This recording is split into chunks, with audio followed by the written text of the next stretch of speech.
Hello everyone! Welcome back again to my channel. So for today's video mga Kalingap Edu affected. So alamin natin sa video na ito ano ba yung nangyari kay Kalingap Ed. Bakit sabi nga niya nalulungkot siya sa nangyari. So alamin po natin sa video na ito pero bago natin simulan yan, huwag niyo pong kakalimutan mag-subscribe. Bal Santos Matubang, Kalingap Rob at Edna Vlog. Ang inyong lingkod, Gandang Emmy. Siyempre, supportahan po natin Kalingap Edu. So, mga Kalingap, ito alamin natin ano kaya yung kinakalungkot ni Kalingap Edu na sobrang affected talaga siya. Tara, panoorin po natin ang video na ito. Gandang Emmy ang boses ng damdamin. Tulong at kalingap ang laging unahin. Opo, balik natin yung sigla ng ating ng vlog natin. Kahit dito na lang tayo maging maging cool, maging masaya, panatilihin dito sa ating sa ating vlog. At saka ayun nga. Medyo nakakaano baga.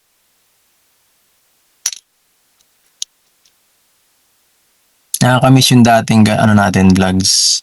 At nito mga nakaraan kasi guys, halos parang humihina yung mga natin upload, nakakaano baga.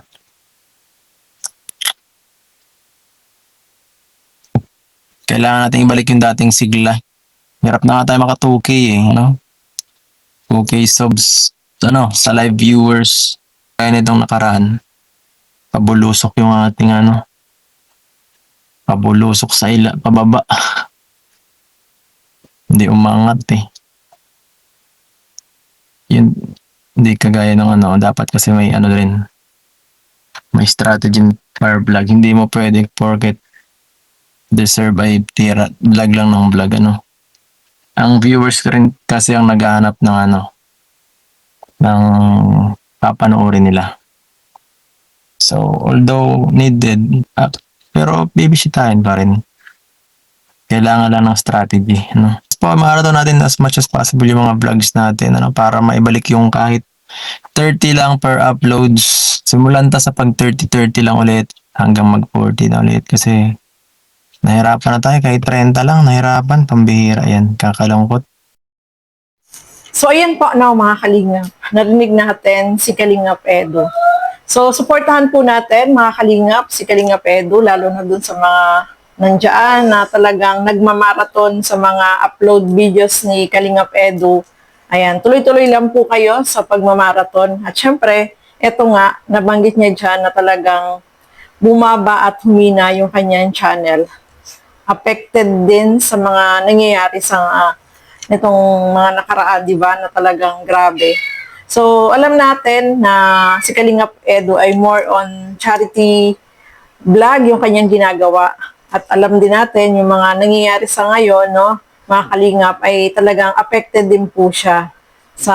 Sabi nga niya, bumagsak yung kanyang, yung kanyang views. At saka napansin din natin, sa kanya, mga Kalingap, meron siyang mga live na tinatanggal niya. Dapat hindi niya tinatanggal yung mga ganong live niya, para hindi maapektuhan yung kanyang, yung views ng kanyang mga upload videos. Kasi, siyempre, kapag tinatanggal niya yan, mababawasan talaga, babagsak yung kanyang, yung views ng kanyang mga na-upload na video, So, dapat hinahayaan niya lang na nandiyan. Huwag niyang i-private o tinatanggal ba niya. Kasi napapansin natin, parang talagang bumaba, At kahit siya din po ay ramdam niya, apektado din siya. Kahit nga sa live, Napansin nyo, pag nag-live yan, si Kalingap Edu, umaabot ng 2.5, ngayon 1.2, 1.3, ganun na lang yung nanonood sa kanya. So, sana ay, bumalik ang sigla, Kahit yung mga nandiyan na talagang solid na nagsusupport sa kanya, ay napapansin din po at sabi nga nila is, sana Kalingap Edu, ibalik mo yung sigla ng iyong channel. Kasi, sino ba naman talaga, kahit naman po sino, ay talagang ma-affected dun sa nangyari, di ba? Lalo na, especially si Kalingap Edu. Baka nga, na-stress din sa mga pangyayari, di ba? Affected din siya. Hindi niya lang sinasabi. Pero nakikita naman natin sa kanyang mukha na talagang, siya, yung malalim yung kanyang mga iniisip. Parang hindi siya yung kagaya dati na blooming, no? Di ba? Parang ganon. Hindi siya yung ganon. Mapapansin niyo po na parang stress siya, maraming iniisip. Dahil sa nangyari, sobrang apektado po si Kalinga Pedro. Kaya sana nga daw is bumalik na. Kasi dati yung mga upload videos niya matataas, di ba? Ngayon, sabi niya, pahirapan na yung 30K sa upload niya.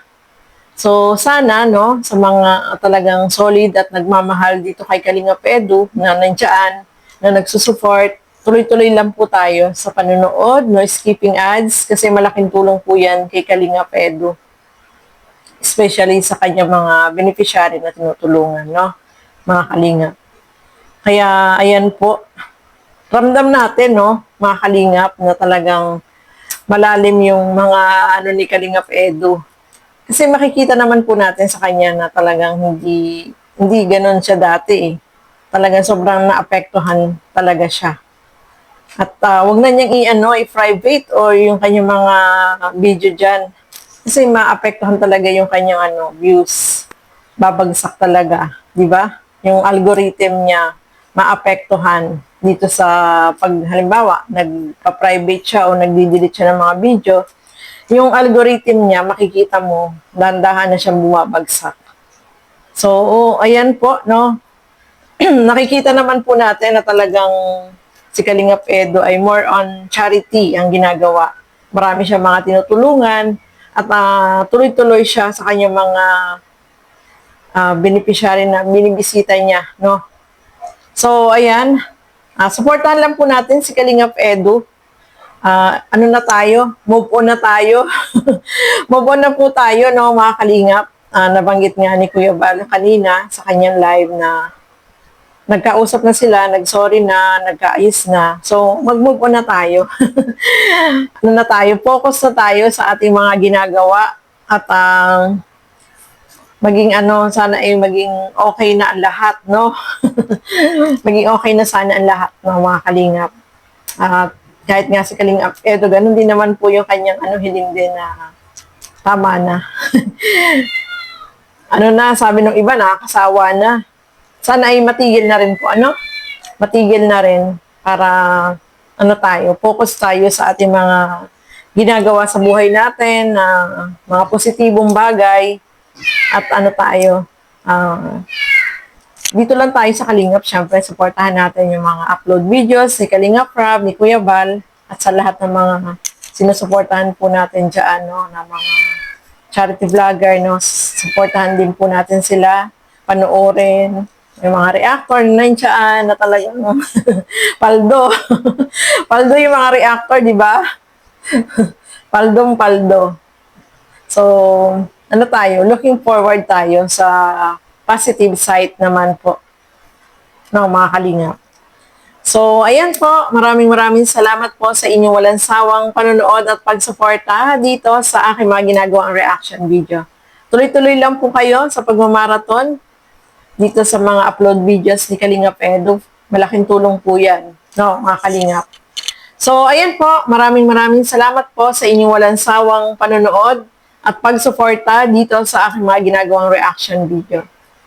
Supportahan po natin lahat ng mga Kalingap partners, Kalingap reactors, ang inyong lingkod, Gandang Emmy. Sa mga hindi pa po nakapag-subscribe dyan, please subscribe and please hit the notification bell para lagi po kayong updated sa aking mga ina-upload na mga reaction video. So maraming salamat po at hanggang sa muli, thank you and God bless sa ating lahat. Bye-bye po!